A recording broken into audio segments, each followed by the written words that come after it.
ശ്രീനിവാസ്, ജയനാഥ്, സുഷ്യൻ, ധന്യ, ഇവരെല്ലാവരും കൂടെ ചേർന്നിട്ടാണ്. പിന്നെ ബാബാസിന്റെ ആർട്ട് ഡിറക്ഷൻ ഒക്കെ ഉള്ളതുകൊണ്ടാണ് ഇതിങ്ങനെ ആവുന്നത്. So I want to thank all my crew members, sorry, and thanks to all of you for following us your fans and നമ്മളുടെ സന്തോഷത്തിൽ പങ്കുചേർന്നതിനുള്ള താങ്ക് യു. നമുക്ക് മലയാളത്തിലോട് അപ്പോൾ എങ്ങനെയാണ് പാർവതിയിലേക്ക് എത്തിയത്? ഇല്ല, കഥ ആദ്യം ആലോചിച്ച പാർട്ടിയെ പറ്റിയാണ് ആലോചിച്ചത്. സ്ക്രിപ്റ്റ് പിച്ച് ചെയ്യാൻ തുടങ്ങിയ സമയത്ത് പാർട്ടി തന്നെയാണ് ആദ്യം എത്തിയത്. റൈറ്റേഴ്സ് ഡയറക്ടേഴ്സ് ആദ്യം നമ്മളെ പറ്റി ചിന്തിക്കുന്നു എന്ന് പറയുന്നതൊക്കെ എക്കാലത്തും ഭാഗ്യമാണ്. അത് എപ്പോൾ വേണമെങ്കിലും പോകാവുന്നതാണ്, എപ്പോൾ വേണമെങ്കിലും അത് നിൽക്കാം. Actors are just waiting to be chosen. അപ്പോൾ വേദയ്ക്ക് ശേഷമാണ് ഇങ്ങനെ ഒരു സോഷ്യൽ റെലവൻസ് ഉള്ള ടോപ്പിക് എടുത്ത് ഭയങ്കരമായിട്ട് ഇമ്പാക്റ്റ് വരുന്നുണ്ടല്ലോ ഭയങ്കരമായിട്ട്. അത് അങ്ങനെ ചൂസ് ചെയ്യാനായിട്ടുള്ള കാരണം അതിനിടയ്ക്ക് സ്ക്രിപ്റ്റ് ഇങ്ങനെ നോക്കുന്നുണ്ടോ? ഓഫ്കോഴ്സ് എല്ലാ സ്ക്രിപ്റ്റ് വരുമ്പോഴും ഞാൻ അത് നോക്കലുണ്ട്.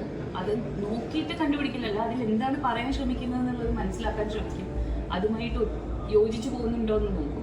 അങ്ങനെയാണെങ്കിൽ സംവിധായകൻ്റെ ആ വിഷനുമായിട്ട് അതിനോടൊരു ന്യായം പുലർത്താൻ പറ്റില്ല, അല്ലെങ്കിൽ നമ്മൾ എത്ര ശ്രമിച്ചാൽ തന്നെ.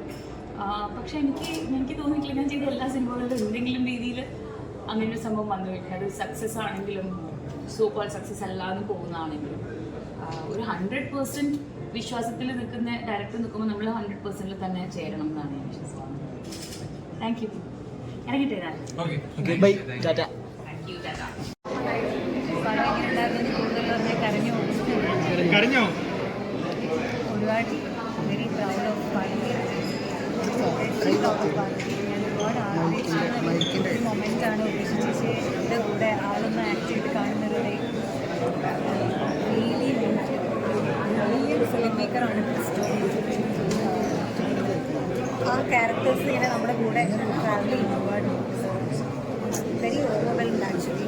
തിയേറ്ററിൽ തന്നെ എല്ലാ സിനിമകൾ മലയാള സിനിമയ്ക്ക് എനിക്ക് തോന്നുന്നു 2024 ഭയങ്കര ബ്രില്യൻ്റ് ആയിട്ടൊരു വർഷമാണ്.